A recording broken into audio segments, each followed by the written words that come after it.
Welcome back to day one of the Super Week for week 5 of the OPL. We just saw an absolute barn burner between Sin and Direwolves. Direwolves picked it up in 3 games. However, now we have the real classic match of the OPL. It is going to be Chiefs taking on Legacy. I'm Jake Spawn Tiberi, joined by these two lovely gentlemen on the desk. And I was worried. Chiefs versus Legacy. I mean, this is since the beginning of time, since Immunity and Avant-Garde Ascension, Rusty, this has been the game that people have looked towards, and it should be an absolutely great match. Yep, since winter of 2014, this has been the rivaled matchup because they were the first team to beat the Chiefs when they were Immunity. They beat the Unstoppable Force, and apparently ever since then, you know, the playoffs buff that the Chiefs get is unbeatable, but in regular season play, you have seen Legacy get those wins time and again, and that's why this matchup is just honestly so exciting because it could go either way. And last split's one of the first splits we've seen that Legacy and Chiefs were not in the grand finals together, and where Direwolves started to become one of these big contenders and has snuck into that rivalry, made it a 3-way tie there. But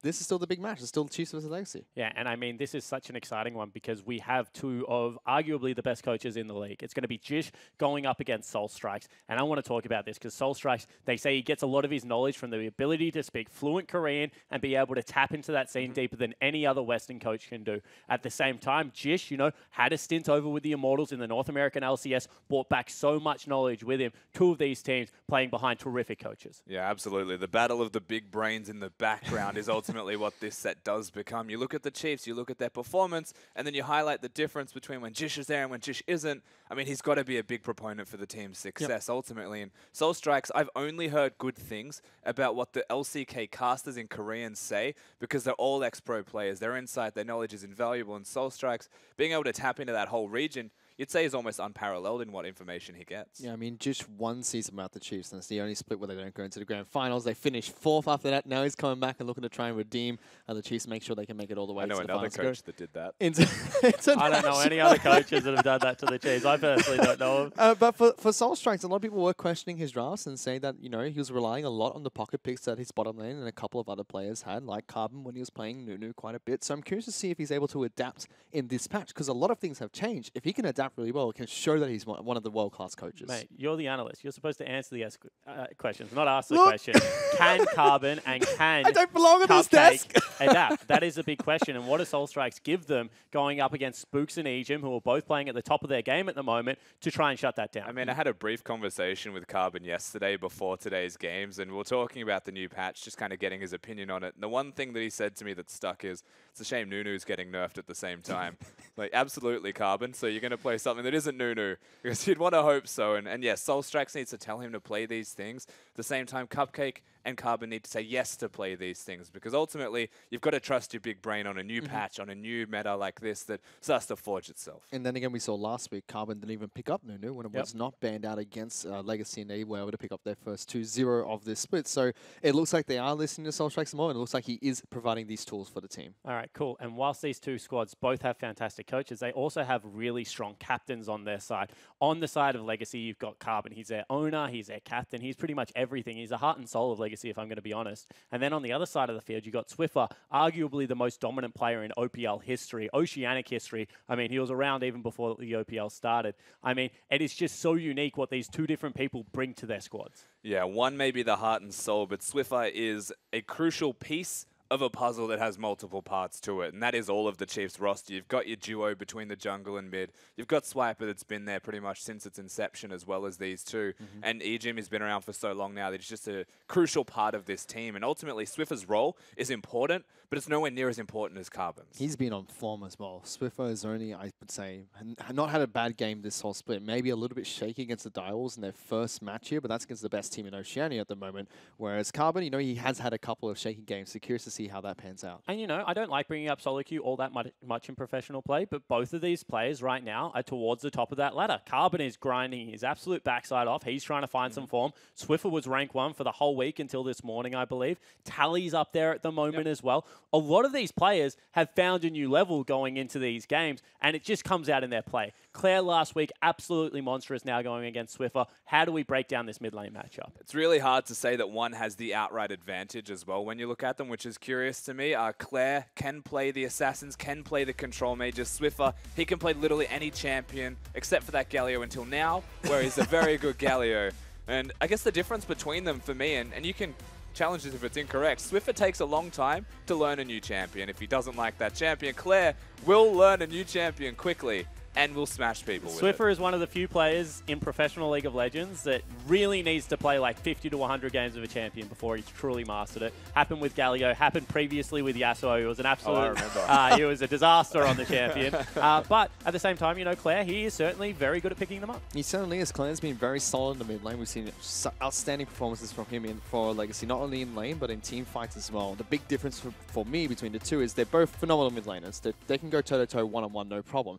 But Swiffer always has spooks in his back pocket, whereas Carbon seems to delegate his duties a little bit more towards Tally in the bottom lane. I mean, I'd say one of them also has nerves at the moment, potentially as well. And if I'm going to separate these two, Claire has got stage fright that is sometimes a problem for him. And if he comes in confident, ready to go, that's a big thing for Claire. But if he comes in afraid or concerned, then it might just be a whitewash. Which is good for them, because so far this entire split, throughout the OPL and even at Rift Rivals, we have not seen Claire drop the ball. We haven't seen him have a bad game. He's had a couple of bad mistakes, but never looked nervous. And at the same time, Claire himself said that it was actually the game versus the Chiefs where they were able to 2-0 last split that actually turned his LAN around. He was like, this isn't that hard. If I can take it to Swiffer, I can take it to absolutely anyone. Has not taken a backward step. So is that really going to continue to be the case? I want to talk about the 2v2. Carbon, he plays utility. He plays for the team fights, a little bit more of a late game. Going up against Annie Pathaway, Spooks. He loves to get around the map, likes to get busy. I mean, is that conflicting in style right now? In the past, it's favored Spooks, but is this the patch where Carbon actually has his number on these tanks? It is the patch where it is possible for Carbon to have these things, but right now, when you've got champions that are so slow to clear running around, it's more cerebral about where people are going to be in the future and where you are currently right now. So yes, he could invade, he could make these conscious efforts, but if one thing goes wrong in that invade, in that mistake that happens, the time you've wasted and invested is far too great. So yes, Carbon can do it, but I feel like the risk is too great, and he won't. It's also the safest patch for Carbon at the moment because of how jungle catch-up mechanics work. And we've seen this before, especially with Schoenfire going against Sybil. He was 100 CS up. Sybil still caught up in experience and actually overtook Schoenfire later on and had very equal in gold. We saw last split, however, in Split 2 Grand Finals, when Spooks was actually able to absolutely style on Carbon, that was game over from the very beginning. But this time around, that can't happen. So he has a little bit of leeway, some saving grace there. All right, well, I'm excited to get into this game. So let's get straight into the team lineups. On your blue side, it's going to be the Chiefs. In the top lane, it is Big Swips. And he's going to look to get back onto some tanks if this matter says anything. Spooks is one of their shot callers and their jungler. Swiffer is our captain in the mid lane. It is the perfect player, Raze, down there in the 80 carry position, and Ejim is his support. And of course, pacing behind them is going to be Coach Jish, giving out the last words of wisdom. And this is a lineup that across the board just has very impressive players. And they seem to just have that reinvigorated motivation coming from them as well. Just a little bit. At the very least, Swiper doesn't lose, says he'll never lose. He's going to win this split no matter what anyone tells him. But that's the kind of mentality and attitude, like, even if you laugh at it, he's serious. Like, he knows that he's going to do this. He's going to take this split, and there's nothing that'll stop him. And that actually does rub off to the rest of the belief is certainly back, but a team that certainly does not lack for their own internal belief is going to be Legacy. They fly as one, and in their top laner, they have a superstar in his own right. It's going to be Tally up there. His captain and jungler is going to be Carbon, the big boss. Claire, East Rice, that young mechanical mid laner. And then it, of course, is the New Zealand duo lane of Loss and Cupcake, rounding out what is also a star-studded roster. They're coached by Lucio. Soul Strikes, one of the best coaches in the region. And this is a team that, for 3 young players, looks so damn well put together. And we know these 3 young players can adapt to the meta very well. With 7.14 coming in, Soul Strike should be able to help them out and lead them to success coming into this match. Curious to see if those players are going to pick up the ball. All right, once again, another game. We're throwing positive energy everywhere, but one team has to lose. One team has to win. Fish, I'm going to start with you because I have a sneaking suspicion I could pick Rusty's tip right now. So let's go, Fish. Who wins, why, and what margin? I think the Chiefs are going to be able to pick up a 2-0 here today, just because I believe it's going to be one in the mid lane, and I think that Swiffer will have the backup of Spooks to be able to dominate Claire. Hasn't happened in regular season for a very long team, that 2-0. It has evaded the Chiefs, and Legacy generally have their better. Is that what's going to happen today, Rusty? I mean, it's also evaded Legacy to get the 2-0, so either way, there'll probably be 3 games here on Summoner's Rift, but I'm definitely definitely still giving it to Legacy. Nah. Look, if the justification is mid laners, well, they both pop it off, and I think Claire's got his best here. I, for one, am shocked. The man that has a Legacy jersey with Rusty on the back of it has picked his Blues to be able to take this victory, but you should stand behind your team, and we expect that from you guys. Let's bring up what you said at home as we take a look at, of course, the tips powered by Uber Eats there, and it is going to be the Chiefs with a slight advantage, about 15%, but nearly, 85% of people at home think that this is going to go to all 3 games, and I certainly hope that is the case because these have been absolute classics in the past. However, somehow we haven't named this damn matchup. Legacy versus Chiefs. What is it actually called? I call it the Anzac Day of the OPL, and for lots of Sydney players, that just doesn't make sense. Hingers calls it the El Classic OPL. There he goes. Yeah, I have absolutely no idea to what to call it, so tweet at OPL, use the hashtag ImOPL, and please name this fantastic matchup because it is incredibly strange to not have a name for probably the best match in the OPL regular season. However, guys, we have heard from both of these teams, so before we get on to Summoner's Rift, before we get into Champion Select, let's have a listen to what they had to say.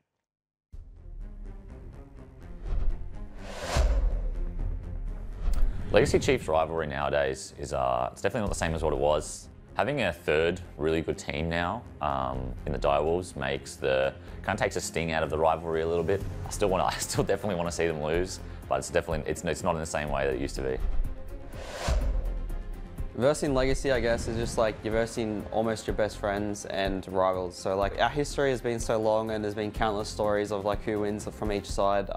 You can't really ever call like who's going to win. It's going to be a good series regardless. Played Chiefs like way back last split, right? We haven't played them in a long time. We didn't even play them in playoffs. So yeah, it's been a long while. I just remember showing up to the game and it was a pretty easy, quick 2-0. And so this time it's sort of like the same thing. Last time we beat them pretty easily and I don't think anyone feels any differently. You know, we definitely have hot and cold patches, but we have in the past as well. You know, we've gone through super weeks in the past where we've just lost to like Abyss, for example, which no one, could have expected. We're all just like really cut about it and really disappointed with like the way we played and like how we practiced and stuff. So yeah, we made changes in terms of like bringing Jish back, we've moved houses, we've done a lot of things, and I think we are a different team coming into it, and we're definitely on a different kind of form than we were last split. They look a lot better this time. Swiffer seems to be popping off, but I don't think they're going to be a problem for us. We just came back from Rift Rivals and we have more experience than them this split. I think, to be honest, Rift Rivals reignited the passion for us as competitors to perform as best as we can. We had a taste of an international tournament. We didn't perform as well as we could have, and we want that opportunity again. A lot of the time you grind like 16 hours a day in front of this computer screen. I mean, you kind of go, what's the point, right? But Rift Rival is like a refreshing statement of going, yeah, this is why I play. We watched like the opening games. Mainly we looking at like the Twitter feeds and like seeing how much fun everyone was having. And I was just like, damn, imagine coming fourth. Yeah, it was disappointing not to go. If we went to Rift Rivals, like who knows what would have happened. Potentially we would have fared better against like the second and third place teams, like I don't know about Marines sort of thing, but it's arrogant to speculate, I think. Going into Gauntlet, it's really important that you finish with a top placing so you can avoid some of those Gauntlet matches, and we've showed that it is important to finish quite high on the ladder. It's more so that this is our first big game this split, and this will be our first game against a team that has some potential to take the first place.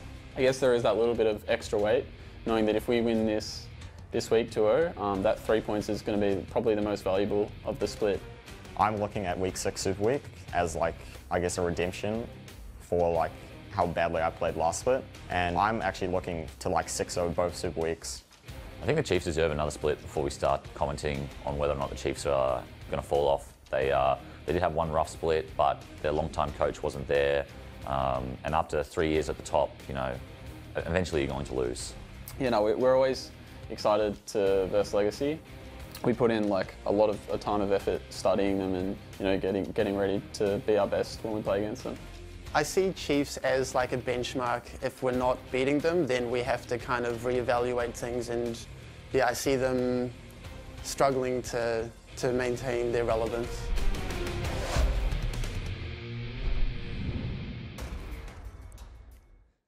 Strong words from all the players there, but especially from Cupcake, his second split in the OPL. What about Claire? Oh, Claire as well. Hot fire. He spits that. My He goodness. certainly does. But there's a lot of mutual respect between Chiefs and Legacy. Even Carmen saying there, you know, that you have to give Chiefs another split before you can say that they're falling off, Well, because they're absolutely not. Not only that, there seems to be now genuinely affectionate relationships between the players. I mean, back when Rusty and I were on the two respective organizations, let me tell you, they Oh, I didn't hate like the each Chiefs. other at all. They I hate hated the the Chiefs. They brand. hated what they stood for as a brand. Hated the color blue for a while. I hated green. And blue side penalty. Yeah, that's big. Chiefs will lose 3 bans for failing to adhere to roster submission requirements, which is... That's not good. It's inexcusable, actually, because they've been here all day. I don't know exactly what has happened behind the scenes, but 3 bans being deducted in what is the first place game now, Fish. Now, we've got some time to go through Champions Select because of these 3 bans that will time out for the Chiefs. So, big thing that we haven't really pointed out yet is the fact that currently Dire will sit top of the ladder at 12 points. Chiefs are 10 points now. A 2-0 for them here will put them first in a big match. Legacy can tie for first with a 2-0 as well. Yeah, and historically, Legacy have looked okay against the Direwolves. And with the Direwolves slumping at the moment and their matchup in a couple of weeks' time, you'd have to think that they're going to be pretty confident going into that one, especially if they can fell their old rival 2-0 here. I want to talk about the draft quickly.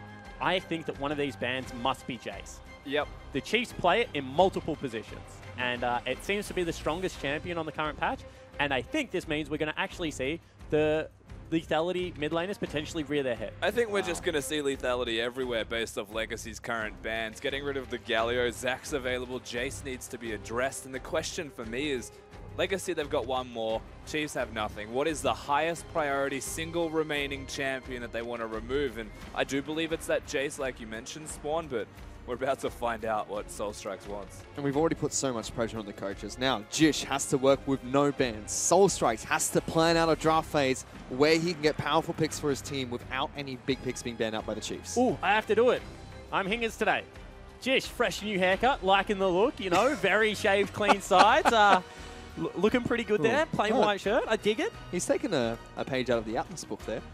Oof. No, not quite. Oh, gone. Not that quiet. New glasses as well, I think. I don't know. I'm not. There is Harry Potter's. I think that, you know, Hingers takes it to a next level. I don't remember what people look like. Facial blindness. Well, the first pick coming out from the Chiefs is not going to be that Jace, because Alistar was the final ban from Legacy. What and that's on Caitlyn earth? locked in. Jace picked up by Legacy. All right, Spawn, you were a Chiefs member. What? Yeah, 3 years ago. And they lost underneath me twice. Something they've never done before under any other coach. Priority is very curious. They lock it in, and Legacy have just picked themselves up 2 of the strongest champions right now. You look towards EGM, and it's like, okay, now we have to be Ricard. Yep. But Thresh is still up, is banned. So there's only 1 remaining real option there. And the Ricard matchup seems to be maybe it's a Tom Kent's response from Legacy, and they're prepared. I mean, Legacy can still pick up Braum if they want to here, and they'll be absolutely fine. Yeah. Let's see what happens, because there's still a couple of lethality champions left up. Kha'Zix comes to mind. Yep. And Zach is left open as well. Draft phase. Zach's been picked as the 3rd pick for the Chiefs. I mean, you just saw Jim. He said, that's all right. I mean, he's not all that bothered about any matchup that they throw towards him. You expect this is going to be support, because otherwise the Chiefs will hit the champion pool pretty hard. And on the other side of Legacy, I expect that they start banning out, you know, the Zeds and the volatile matchups for Jace. Because he wins the matchups, but if you ever get ganked early, then it can swing back heavily in the other favor, because he doesn't have much ability to get away from you. And is this a flex pick in any way? Could we see Jace play top side of the I thought you were talking about the Braum. I was like, no, that's a support fish. Absolutely but not. No, Jace can definitely be flexed. I think the question here, though, is when you're looking at these bans, Chiefs, with jungle not selected from Legacy, may want to target him as well. Of course, they only seem to lose 3 bans. The option is going to present itself. So Camille's the first ban that comes out from the Chiefs. Cassiopeia was banned out by Legacy. Seems like they want to save their counter pick last for Claire. Syndra, the next ban to follow. And this would be smart from Soul Strikes as well. If he wants to unlock Claire, get him comfortable in a matchup against one of the best mid laners in Oceania. Banning out his champions, giving him a counter pick would do that. potential counter pick, or you can just give him the strongest champion in the pool at the moment through the Jace. I would say they pick their jungle now and flex their Jace anyway, Yeah, right? I so completely it might agree with still that. just be the counter regardless, as Jace can provide himself a natural counter. Chiefs are going to play Corki. They ban Cassidy. There's no other way I can see this. I mean, otherwise, you wouldn't be afraid of... Because if you're going to take a lethality champion, if you're like, all right, throw the gauntlet in there, we'll take Talon into your Jace and see how it goes 1v1, you're not scared if Cassidy gets picked in. Ah, so Nah gets locked in for Legacy, which means they're saving Carbon's pick for last. I'm not against it, but again, not knowing what Swiper's gone towards, blind picking Nah is not exactly the worst decision, but there are risks for it, and ultimately, they could have just picked their jungle, but they're just afraid of Swiper playing Nah? Potentially, but Swiper has a counter pick, and it is going to be AP Cannon top lane locked in. I can 100% guarantee this. Has been absolutely spamming the living daylights out of it. And this means that they might actually need some AD in the mid lane, and they know it's going to be against Jace. I mean, Zed's still left open as well, so if everyone's played that champion before, that's a risk.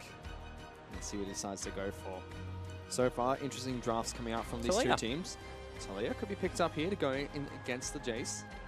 That's very interesting. I'm trying to think what they have. Good side wave pressure. That means that, you know, the 1-3-1 can't completely come out. They have the ability to create a wall at the back of a team fight, and therefore Kennen as well as Zach should have an easier job getting into it. Gives the Chiefs wave clear as well. Yeah. Something we criticized Direwolves for in their draft in Game 2.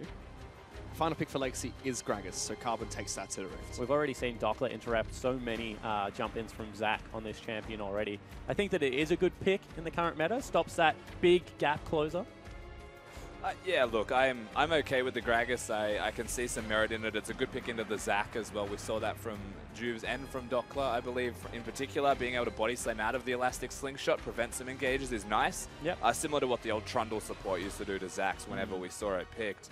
But really, picking at 5th, not going towards Gragas as a 4th pick and having even a double flex there if you want to consider that. Basically how Sin played Gragas as their flex. We're drafting out of Legacy, but at the end of the day, I like both comps for different reasons. We'll have to see which one comes out on top in this match. AP Cannon, Spawn, thanks for Swiper top stone map. 100%? 100%. I mean, we've seen an AD Cannon. Nah, 100%. There is not Pabu, a shadow that's of, it? Yeah, not a shadow of doubt in my mind right now, Fish. Well, let's see what it's going to be here for the Chiefs. They lost 3 bans. I bet you it's an AD Cannon now. They lost 3 bans. You just got to commit. You got to commit. You've committed.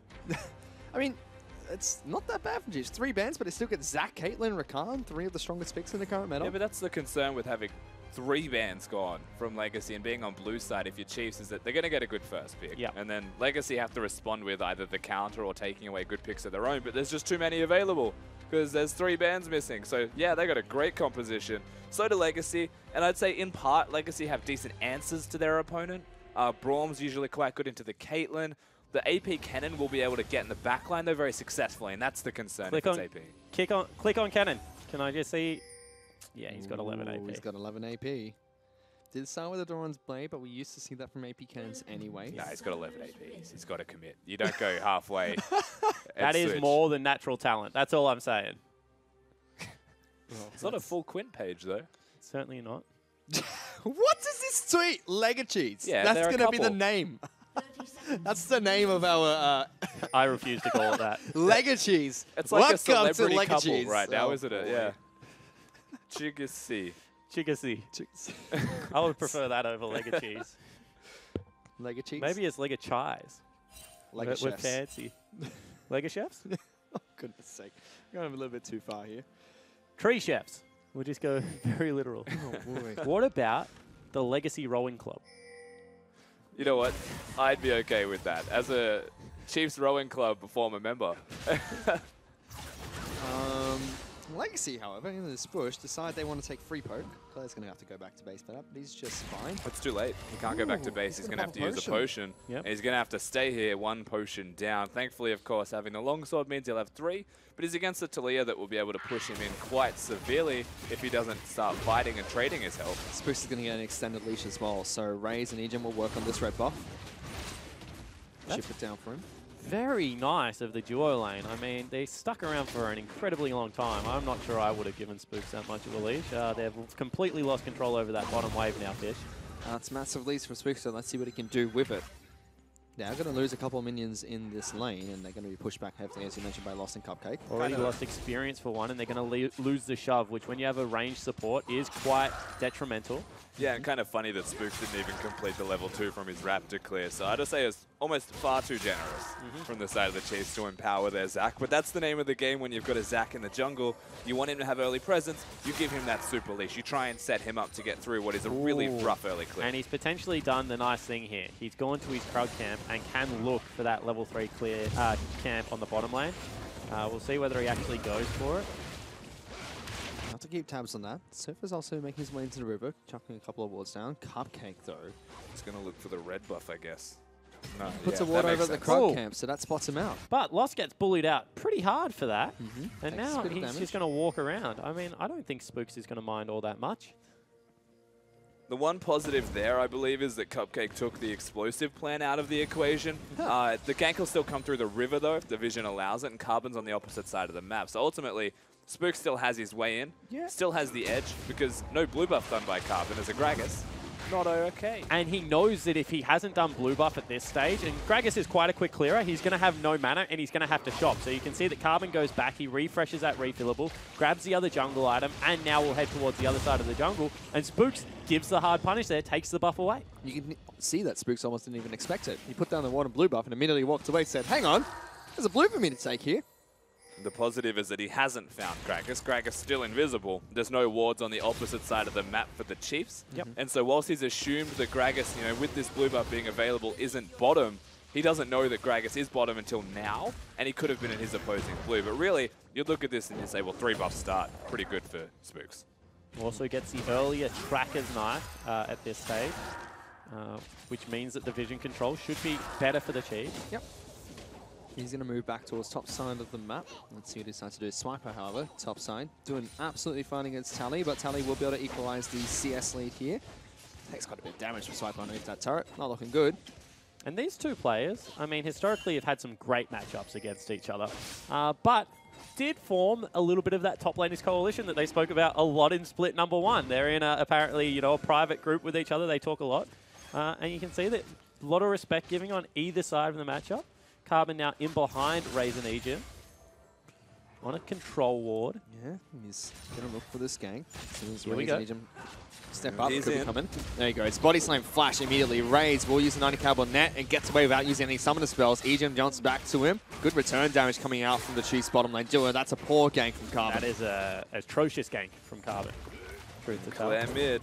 Spooks going to land, knocks him airborne, slams him into a minion as well. He's going to get taken out. First blood picked up by Swiffer. And as soon as you see that shadow, you must flash in that situation. That isn't good enough from Claire. He holds his summoner spell, falls down.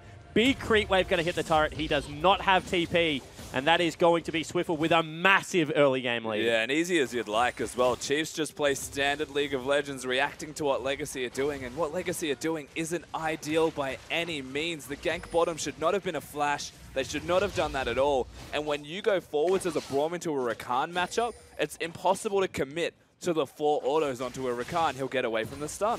And Spawn is aggressively nudging me at the moment because Swiper has picked up a proto belt for himself. So he is going AP. You're Makings of a proto belt. Jesus. He could potentially go towards a Gunblade. 5-minute proto belt, I'd just give up already. Imagine that. Gunblade cannon. He runs in and just shoots you in the face. Clocks you on. Runs away. Yeah, don't want to see that. I'm a big fan. But every single lane for the Chiefs is going well. This bottom lane... This bottom lane is being pushed in, but they're doing just fine. Equal in CS. Mate, if you don't find that funny, are you really a human? I don't know about that one. I'm about to give up. Meanwhile, the mid lane Swiffer's I'm surprised you made it this far, to be honest. Well done. Kudos to you, Fish. Oh, boy. It's been a tough day on Summoner's Rift. Spook still has not taken his blue buff, by the way. Oh, just keeping it up there. He's happy. But we finally get to see this lethality build on the Jace mid lane. He's gone for Thunderlord, so not the Deathfire touch we used to see. And Carbon, as you mentioned, level 4. 21 CS to 43. Not having a good game. Barmy Cinder already picked up for the Zac. He wards and he's gone. Red buff's about to spawn, so at the best he gets the Scuttle Crab and Vision. At least he's close to level 5, because I would have an inkling that Spooks is closer to the level 6 mark than anything else. between these Oh my junglers goodness. right now. There's a camp away. Red will give him 6. That's kind of gross how far behind Carbon is. Yeah, and Spooks does the right thing. He's warding absolutely everywhere. He misses that one, but still point proven that he wants to get the wards out. And is very, I guess, aware of how easy it is to invade a Cinderhulk jungler as something like a mid lane or a jungle support duo. So needs to make sure that goes out. As you can see, he takes a lot of damage from it. And Swift is actually in kill range right now. Ignite is available, Flash is available. He needs to play very carefully around Claire. Yeah, of course, Jace is one of those champions that may not go for the Ghost Blade immediately, but absolutely can go for Dusk Blade immediately if he wants. Spooks charged up too early there. Ooh. Swiffer get out of lane. Big shock blast. He had a good run. Claire. I mean, he has to stay. Swiffer, there is so many creeps that are about to crash that he has to try and outplay this somehow. If you were Carbon, you come mid right now, knowing Zach has to be here, right? There's no way Swiffer plays like this. Yeah, he has to flash the Q damage. That's possible. He's gotten rid of all the melees. He can back now. Losing 3 creeps is not a big deal. He's going to go towards blue buff. Finally, Spooks will donate this over. About the same timing as second blue anyway. So doesn't get too much of an advantage from that, but does give Swiffer's blue slightly earlier. Claire, at the very least, after waiting a few seconds, will hard clear that wave with melee form, and now he gets to get a free recall in with an extra wave in advantage. The blue buff is the one big differentiator. However, Claire's is up after he comes back from base anyway. I'd still say that favors the Jace. And this is what we expected to see. We expected to see much more rush on the arm guards, because that little bit of base armor isn't enough against the lethality items. But when you get one armor item on top of it, it does start to make a very noticeable difference. Having no armor versus, some armor is really noticeable against these mid laners that get the levels quickly and are able to scale up with the lethality. Certainly right. I mean, at the same time, he might still go towards the Ninja Tabis. I like that the Lost Chapter is picked up before anything else as the primary purpose. It's the best item you can get as a standalone. Mana up on every single level compensates for the fact that you can't complete the Morellos. Spooks is still waiting in this mid lane. In fact, charging over towards Claire will lock him down. Blast Cones there, uses the rubber hands to knock him up, but Egypt can't get the knock himself. Legacy turn it around. Claire taking so much damage, and it will be Spooks that jumps in, delivering Carbon and Cupcake back. Big taunt coming out from Egypt there. Will charm them all up. They pull Callisto over, popping the ultimate, throwing it to a super. He flashes into a wall. He's dead. There goes the hammer. That's 2 kills for Legacy. And they're going to see Egypt flash away to safety. And where is Raze as that is all happening? The collapse is much quicker out of Legacy. They knew that the play was coming. And sure, Swiffer now has 2 kills, but the duo lane is able to pick up 1 each in response. And Claire gets a big minion wave. And that was the Chiefs' fight until Callisto gets there in the first place. Lost showing up, being able to throw Braum back in is the only reason these kills happen. And Spooks trying to save his mid laner, who still has the heal up, just knew what was lights out for him. And they both immediately die. And Legacy, that's a step in the right direction for them. But realistically, Raze was just non-existent. There's that fight again. I mean, there's a trade bottom lane. It looks like they're going to go for a kill here. Lots of spears being thrown in towards Raze. He's forced to flash away. Got exhausted during that fight as well. But there's that replay, guys. One and more this is where it's turned around. That was Raze. Exactly right. I mean, as soon as this goes in, as soon as Swiffer flashes into a wall, that's pretty much the team fight lost. Probably should have just looked to flash for maximum distance, to be honest there, Rusty. Yeah. Instead doesn't, and is made pay. And of course, the decision from Spooks to try and save his mid laner, it's okay. You can look towards doing that. But really, he should have saved himself, because that's a Zac passive missing. That's an opportunity to dive, gone to waste for the next 5 or so minutes. Chiefs started off this game with a lead. Legacy have pulled the goal lead back. And Dustblade of Drakthar has been picked up by Claire here. We get to see this item again. And he's at level 9, so the difference, I think, was about 25 damage at level 9, a breakpoint roughly level 10 to being back to standard again. Yeah, how about that hotfix? Yeah. Oof. How about that damage? It's not great. Well, it is great if you're Swiffer, not great. Do not like. It's funny, right? The only people that enjoy the lethality changes are people that play lethality champions. Everyone else hate them. I mean, I play Misfortune. I still hate the lethality changes. It's just disgusting. You know, the other thing about Duskblade that wasn't just there in that item pop-up is the 7 other aspects of it as well that make it silly, such as the damage on auto attack or spell proc, and the 10% CDR, and that it's 300 gold cheaper. And that it clears vision for you as Buy well. one now. Gives you Swiper has a teleport available right now, so they get the vision over the wall. Here There we it is. go. Tally's coming in as well towards the backside Spooks, Ooh, so we'll be able to massive. land straight on top of Claire. Big chance coming out from Egypt. That's 2 members of Legacy there. And Swiper charges in with a big ultimate. Warlock down, lost the Cupcake. There goes Tally's Swiffer mega. cutting off the speed. Big nine into the wall. Tally gets one. Looking to kill Race well. Jumps on his face like Super Mario. Cupcake's coming in. Double kill picked up by Lost. What the heck happened over there? Legacy turn around this team fight. Only Egypt left up. I'm with Fish. What is happening? I mean, such a messy team fight from both teams, but the tank comes out ahead, and Tally has 3 kills. Tally massive, and honestly getting Mega at the right time in that fight. Actually staying as Mini was important to kite the beginnings of it. Kennen, yes, he's AP. Yes, he wants to get those engages, but that's not item spike timing for the Chiefs. The engage looks great. Egypt does work, but there's only so much damage that will come out after those two have died.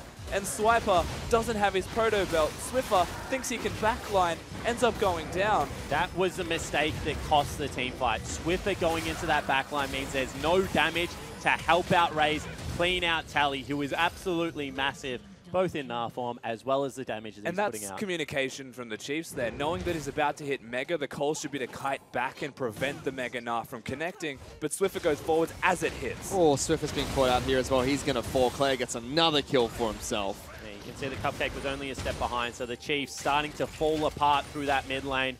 Claire, after a shocking start, is really starting to get rolling, and it's costing them massively. It certainly is, and they're going to be able to take down mid lane out of turret for this. The most important objective early on. The best one to take. Or are they? Spooks jumping in. Here comes Egypt as well. Big knockups for them. Spooks will deliver 3 members back towards the turret. Almost dying for this one. Claire living with less than 10 health. Oh, that was very close to Claire dying, actually. Egypt still had the exhaust up and ready. They could have committed a bit harder with the way Egypt was able to get 3 knockups after the Zac went in. For considering their tanks, I was surprised they did that much. But I really want to draw attention towards Lost. He's 3-0-3 now, completed Blade of the Ruin King, and he's 20 CS up over Raze. He played that team fight fantastically. He was able to get the double kill, stayed out of the ultimate from the cannon. And Raze has been late to a couple of team fights. His unwillingness to rotate around the map has certainly hurt. They're going to try and lock down Tally top side of the map. They sent 3 people this way for the shutdown. I mean, that's smart play because they were losing on the bottom side of the map. You already mentioned how big Lost was, so you know that you're not going to be able to, you know, 2v2 that anymore. So instead, just race for the turret, see what you can get done. And don't forget how big Tally was, but doesn't have enough resistances to survive that much. Crowd control and damage coming out of Swiper. He'd probably lose the 1v1 now, Kennen. Given how big the Gnar got and how rapidly he got that large. Legacy still get first turret after Carbon's able to defend that and deny a couple of minion waves. Legacy have played this early game really well. It honestly looked like it was going to collapse after the first couple of early kills went across. Yeah. However, they really dug themselves out of a hole through pure teamwork. I mean, they were first to the rotations, they were first to the team fights, and they made up for their gold gap by getting numbers there. And now the Chiefs, they still don't want to give up this dragon, but they're losing trades of objectives around it. Yeah, they certainly are. Of course, the Chiefs right now, after pushing top, you would have expected, hey, we can go to the Herald or trade the turret, stay for one more wave, but none of that actually happens. So what is 1-0 in turrets becomes an Infernal Drake to no Herald trade, and Chiefs aren't trading. And Rift Rivals has really changed Legacy. Before that, every game was a 2-1, and all those losses, they were trading 2-for-1 in turrets negatively. This time around, looking a lot better. The host founders pack. Not a bad name. Partly acknowledging the tweet, partly disagreeing. You know who was in the first team that went international? Neither of these teams. You're listening to him. What's up? Host Founders 2017. OPL founders, then. How about that? I'll give you that. I was not in the OPL at all. I was well out. My goodness. I sucked by then. Klein's doing perfectly fine on this chase at the moment, looking for his second lethality item. Misses Swiffer there, was curious to see how much damage that was going to deal. Ninja Tabby's been picked up by both the jungler as well as the mid laner for the Chiefs. But there is a trap with lethality. Like, it's how deep do you go down the rabbit hole? When do you get your Hex Drinker? Because you're about to get ganked again. Miss. All of it. Declare. I mean, calm down, buddy. When you've got blue suede shoes like that, do whatever you want, Spawn. Yeah, completely agree. But eventually, you throw out enough skill shots, one of them's going to hit, even if they're as wide as that one. I mean, you can still miss 100% of the shots And you take, the other Spawn. thing about this, though, right, is that if everyone builds armor, you can't continue to build lethality in the first place. So yes, you need the Hex Drinker, but at the same time, you might want to go towards the Black Cleaver after your second item anyway to help your team continue to do that damage, because you won't be able to shred any of those tanks with your lethality items. Well, Legacy going to try and push for this one. Big engagement with Carbon, knocks Swiffer into team. He's going to try and flash away, dies after that, and it starts a team fight. They will be able to lock down Spooks as well. Gets his ultimate, cancel it, and Tally looking to go mega. Spooks going to go down. Egypt trying to engage this fight. Swiper goes in as well, gets a big stun, but Legacy's still very healthy. They throw problems to the face. Toss me, says Cupcake, gets into the back lines, and that's going to be 3 kills picked up by the Chiefs. That honestly might be game. They're going to turn around, they're going to get Rift Herald, and their Chiefs are stunned. Legacy are so decisive at the moment, and they are taking team fight after team fight. And you can pick your cannon into Gnar if you'd like, but Tally just proves that apparently Mega Gnar can counter AP cannon by just scooping him out of the team fight, preventing any of the damage from following through. I look forward to seeing that one in a replay because you're right, Legacy, after a fight like that with their first really big proactive movement, pushing towards the Chiefs, they break it open. Rift Herald picked up, mid lane outer taken down with the inner falling shortly after. 33,500 gold to 27,000 gold. Legacy are looking on form coming into this match. Look at the spikes coming in and look at the disrespect shown from Swiffer. Doesn't flash as he sees Carbon flying in from out of vision. Goes down because Carbon doesn't look for the auto. That's cancelled right there, as you mentioned. And then they still try and send members in. This is a 5-man cannon ulti that is immediately exhausted. So none of the initial damage comes out. He gets scooped out, and then the team fight is well and truly over. Yeah, and during all of that time, the Hurricanes getting stacks in. Honestly, they're just so accelerated, Legacy, that by the time the team fight happened, if they're going forwards, Chiefs can't respond. And Swiffer is a part of the wave clear, and the wave clear gets immediately shattered. So even if Chiefs did okay in that fight, they weren't going to get anything from it. And that's double lethality item being picked up by Claire already. He's going for his third one soon. Should be Edge of Night being picked up by him. I don't like Edge of Night still. What are your thoughts on it? No, I think that should be a Black Cleaver more than an Edge of Night. I mean, 2 lethality items is where I would cap it personally. Let's see what he decides to go towards. Rift Herald has been dropped top side of the map by Legacy, trying to take down the final house turret. They have Tally Split pushing in the bottom lane. Teleport is available for the Gnar. Swiper does has his up as well. Charge coming out from Rift Herald here. Will be able to take down this turret. And Legacy continue to move towards the jungle of the Chiefs. And 8,000 gold is the current lead. Not even 20 minutes in. This is a huge, huge early game for this Legacy lineup. I mean, they gave up first blood. It looked like it was going to be a little bit of a scrappy game with the Chiefs invading heavily, but ultimately these team fights have just been so decisive. That's nasty. And what's crazy is that one difference that starts to create these decisive team fights is just the full team from Legacy collapsing once, giving a slight acceleration of the game, and suddenly we're here. So, bottom lane in the turret has been split pushed by Tally. The rest of Legacy collapsed to take that down. So many major objectives for them. You mentioned this before during Champion Select as well, Spawn, the amount of magic damage that's there for the Chiefs. When this composition falls behind, you are so reliant on Raze, but he's gone for Static Shiv first for the wave clear. I would say almost go towards the Infinity Edge next time if they're going to stack magic resistance against you, because his job is to do damage, and when your team's losing the game, he's going to do less of it. Everyone's building MR. It's all on him. Yeah, it certainly is. And this game needs to go for 40 minutes now. If you're the Chiefs and you want to win, you somehow have to probably stall out a Baron or get that miracle team fight around a Baron where Cannon, swoops in, doesn't get exhausted instantly. Because otherwise, you're not going to have those AD tools to be able to deal with it. Yes, they're always going to have great engage. They're always going to have pretty good lockdown. But the same can be said about Legacy's comp. And unfortunately for Chiefs fans out there, Legacy is just so far ahead of the clock. Yeah. You have your item build answer, by the way, Fish. Yep. It's going to be Last Whisper that's picked up by Claire instead. So that's Mortal Reminder, maybe? Trying to cut through the remaining win condition of Zac being pretty silly still. There's so much shred coming out from Legacy. I mean, Black Cleaver picked up by Tally as well. That will give a lot of shred for both Claire as well as Lost. Lost doesn't rely on it too much. More Even of the Rend. jungle creeps hate the Chiefs at the moment. Hate them as a color. Hate them as a brand. Hate them in the jungle. No, they're not playing brand. It's fine.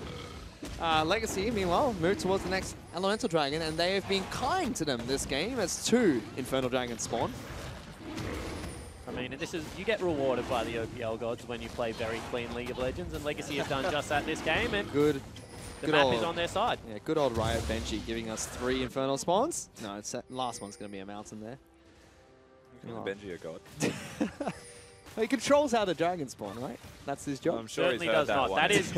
I want to get ahead of this before it explodes. We do not control dragons. It is a randomly generated dragon. Pull your head in. Yeah, they got 2 Infernals though. Very good for Legacy, especially with their team composition. Stacking so much damage, especially for Claire. He must be very happy with this. And Baron is a very real threat right now. You can see how tanky Carbon is already. He's gone towards Righteous Glory as well as Tabby, so double armor item. You know who and they've else got is Callista. Is Top that laner. current Gnar with an adaptive helm as well. Ooh. Like, they can sit him into a side lane, and there's not a lot of swiper that's going to kill him by any means. So whilst they look towards those Barons with the things that you've mentioned, there's also this option of honestly split pushing. And all this damage that comes out from the Chiefs. Cannon, Zac, Talia, all of its persistent damage. Adaptive health is going to help tally out quite a bit. Legacy, 8,000 gold up, taking this game nice and slow as they should be. Yeah, exactly right. I mean, I think that they can afford to starting up Baron. You can see that's the case. It's going to be the duo lane doing it. There is a ward in the pit, but they haven't hit it, so no one knows. And Gragas is visible, so this is perfect. Yeah, it certainly is, although are they tanky enough? They have to start collapsing back now, and the Chiefs should know that this is going to be the Baron. I think, honestly, you give it over anyway. I think it's already too low as well. Callista shredding through this Baron. Smite now available. That's gone. Teleport's being pulled by the Chiefs. I mean, you have to look for the team fight, right? They've cut them off. Good trap engage coming is out. good. Big engage coming out for them. They wipe the floor with Legacy. Lost trying to fight with back against the wall. Chuckered spears into Egypt, but he gets bounced into the rest of the Chiefs. Tally trying to keep him alive. Lost trying to fight with the last remaining bits of health bars he has. And Tally's the last man standing with Carbon. Legacy still back out with Baron, but good engage from the Chiefs. I mean, huge team fight for the Chiefs, and that's what I said. You don't want the Baron, you want the team fight that comes with it and all of the shutdowns.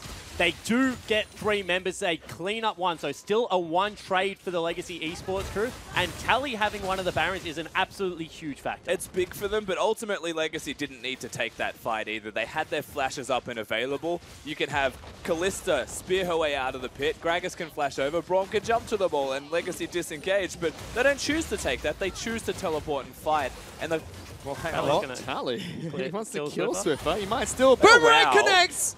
My goodness, the Australian swiper. Swiper? Sniper. Yeah, Goodness good. sake. Is the Australian Tally. But still, I mean, this is what I'm talking about. Even though they get a good fight, they still aren't back in the game. This is still an uphill battle. They got 3 members, they got a turret, but 2 members and a Baron. Yeah. And Tally is still huge. It definitely is. Of course, the split pushing that he had as a potential threat, just the fact the Swiper can't touch him and he can be a ranged champion here and there as Gnar. With a Baron buff empowering him means that the Baron cannon minions will actually help out quite a lot. Only thing that I'm looking at is there's only 1 exhaust on Legacy's lineup. So if the Chiefs can time their team fights well, you know, bait out an exhaust from Cupcake and then get Swiper on the back line, you're not going to kill Tally or Carbon. But Claire and Lost are both very susceptible still to Hello, Carbon! Good night, Raze! That was as little hesitation as you'd like from Carbon, so immediately a turret gone, and I mean, that's the team fighting prospect of Chiefs starting to wash away. Yeah, 100%. They've bought the Baron buff over here. Remember, Carbon also survived. And that's a lot of damage still. Yeah, Carbon's playing out of his mind in this match, doing well on the Santa Gragas, delivering presents to the Chiefs. I don't think they're very happy about that. Pots Righteous Glory and just waddles into the base. That's going to be the first breach occurring.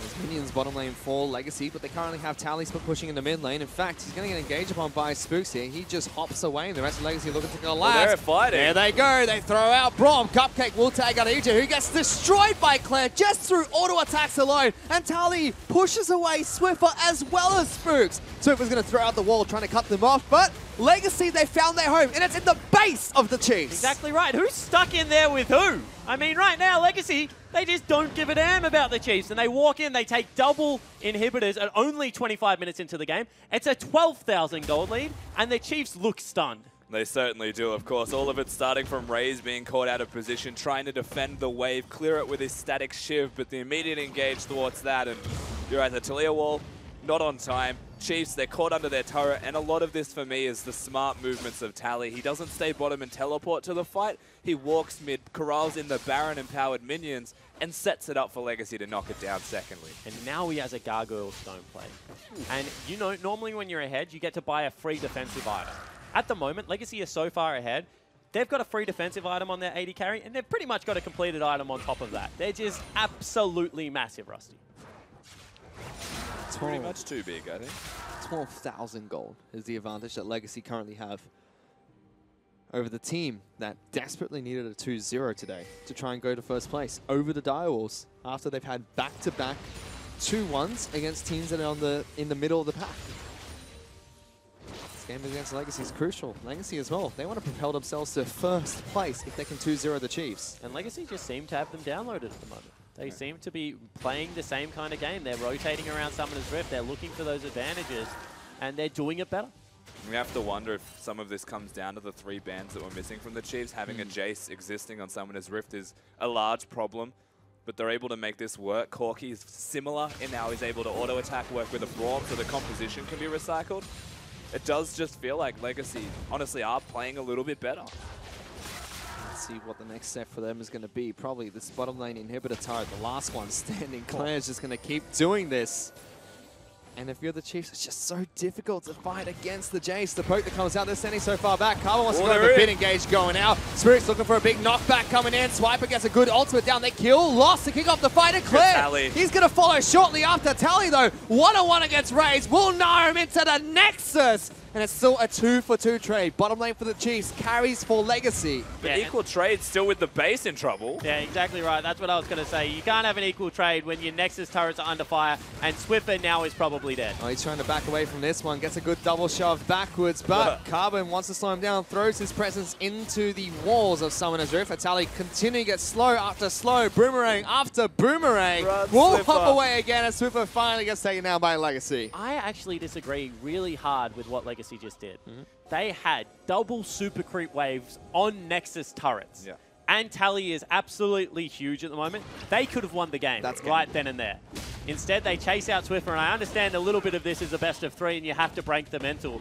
But we just saw both of the damage dealers get blown up on the back end of the Legacy lineup. I mean, you saw the makings of what 10 minutes from now would be if you were the Chiefs and managed to survive for 10 more minutes. I mean, ultimately, Legacy, they take the safest possible way out of this with a Jace and a Kalista dead. They don't opt into ending the game with a lack of physical damage. They choose to get the Mountain Drake. They choose to go from that to the Baron, which is up in 50 seconds. That is probably the safest possible decision, though. But it has given Egypt time to get 3 deep wards behind the Baron pit.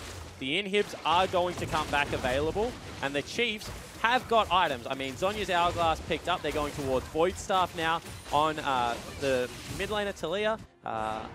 Across the board, they're getting stronger. Is it enough? Probably not. You have a look at the power spikes on the side of Legacy Esports.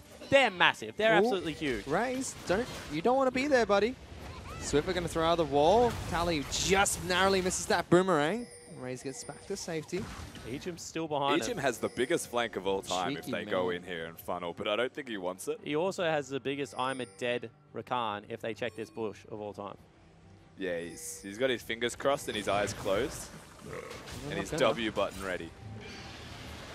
Baron has been started. Ejim is waiting in the wings. I mean, we have seen a Rakan steal Baron in the LPL. Let's see if it's going to happen here in the OPL. We've also got Spooks on the flank, and they're engaging. Ejim charging on forward. Will be able to get lost with the charm. Jumps into the Fiend fight. Gets a good knockup. Raze going to take it down straight away. Swiper with a massive ultimate. Is it going to be enough? Spooks delivering 4 people, but the gold lead. It's just way too much for Legacy. Double kill's going to be picked up by Lost. Spooks has to run for the hills. Swiper's aborted his mission, and it's going to be Legacy marching on towards the Nexus. Yeah, Tally's already teleported in. That'll do it for game 1, Fish. It certainly is. Legacy with a decisive victory over their rivals, the Chiefs, and it's just game 1 of this best of 3 series. They're looking dominant so far.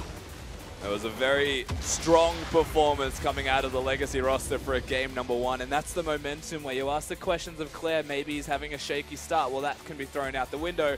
He's confident. And Legacy will be confident as a team, and that's the one thing you don't want to give them. And I think that what we have to look towards as we, start breaking down this game is the fact that the Chiefs got first blood. Even though they lost their bans, we thought they had a pretty decent draft and they had the answers in some areas. Maybe they would have liked Jace to not happen, but he was shut down early.